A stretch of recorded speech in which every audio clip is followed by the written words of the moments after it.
Buenos Aires, uma cidade vibrante, repleta de cor e de movimento, de arte. Uma cidade onde, sem nos apercebermos, ficamos com vontade de permanecer e vivenciar tudo o que se passa à nossa volta. Pelo menos, foi o que aconteceu comigo. Ao longo de 15 dias tínhamos percorrido alguns pontos da Patagónia argentina e chilena e antes de regressarmos a Lisboa passámos 4 noites em Buenos Aires. O choque foi imenso.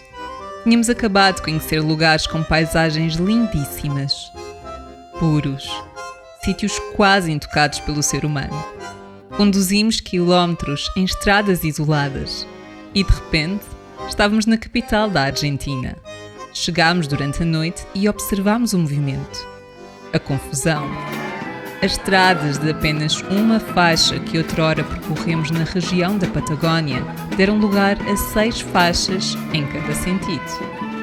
E, contribuindo para uma maior agitação, a seleção argentina tinha acabado de ficar apurada para a final do Mundial de Futebol de 2022. Tínhamos uma ideia dos locais que queríamos visitar, mas honestamente sentíamos que conhecer Buenos Aires era um extra na nossa viagem, por isso decidimos ir ao sabor do vento. Vagueámos por diferentes bairros e deixámos-nos surpreender pela vida cotidiana. A minha primeira impressão desta cidade foi ambígua. Tive momentos em que senti estar numa cidade moderna, com história recente. Noutros, senti que estava repleta de edifícios históricos com imensa cultura. A minha opinião mudava ao virar de cada esquina. Percebi então que para entender esta cidade, devia perceber a sua origem e, acima de tudo, vivenciar o seu contexto atual. E foi precisamente o que fizemos. Oficialmente, a cidade de Buenos Aires está dividida em 48 bairros. Alguns são centenários e outros têm uma história recente, como é o caso de Puerto Madero. O bairro mais antigo desta cidade e considerado o berço da história portenha é o La Boca. Este é um grande ponto de referência cultural e artística com 2 dos principais pontos de interesse da cidade, o Caminito e La Bombonera. Este espaço contagia habitantes e visitantes com as suas cores vibrantes. Pintores expõem os seus trabalhos em diferentes galerias e lojas. Artistas de rua fazem sentir com a sua música e passos de dança. É um verdadeiro museu a céu aberto. E quem diria que estas ruas, além de pinturas e estátuas, escondem também um estádio com a capacidade de receber 55 mil espectadores? Pois é. Não é preciso apanhar nenhum transporte para conhecermos o estádio da famosa equipa de futebol argentina. O Clube Atlético Boca Juniors, onde jogou Maradona, está a uma curta distância a pé da famosa entrada do Caminito. A arte urbana é fortemente utilizada em Buenos Aires como forma de crítica política e social, tanto da Argentina como do mundo.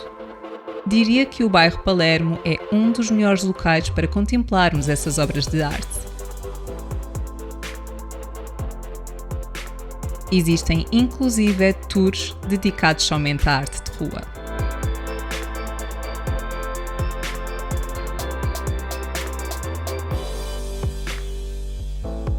Ficámos hospedados perto do bairro San Telmo. Por isso, nada melhor do que passar a manhã de domingo a deambular pelas diferentes ruas repletas de bancas que expõem peças antigas. É também nesta zona que se encontra a famosa estátua da Mafalda, a personagem criada pelo cartunista argentino Quino. As manhãs são bem mais calmas para tirar a fotografia com esta personagem, já que com o avançar do dia, o número de pessoas no local aumenta. Como mencionado anteriormente, Buenos Aires é uma cidade de cultura. E mais um exemplo disso é este antigo teatro que deu lugar a uma livraria. Simplesmente maravilhoso. El Ateneu é uma rede tradicional de livrarias em Buenos Aires, mas nenhuma é tão imponente e encantadora quanto esta, que recebe mais de 1 milhão de visitantes todos os anos.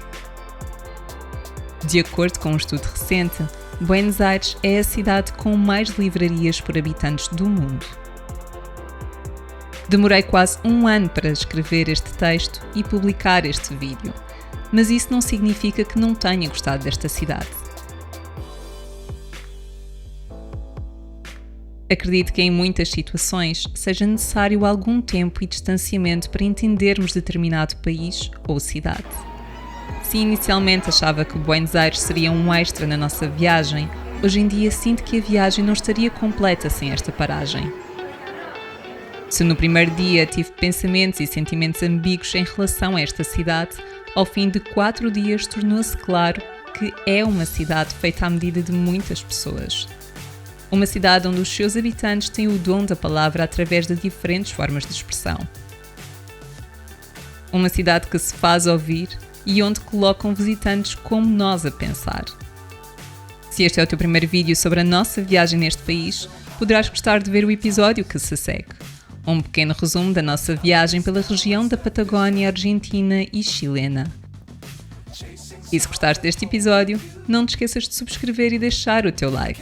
São apenas 2 cliques e ajudam bastante o canal. Obrigada e até breve.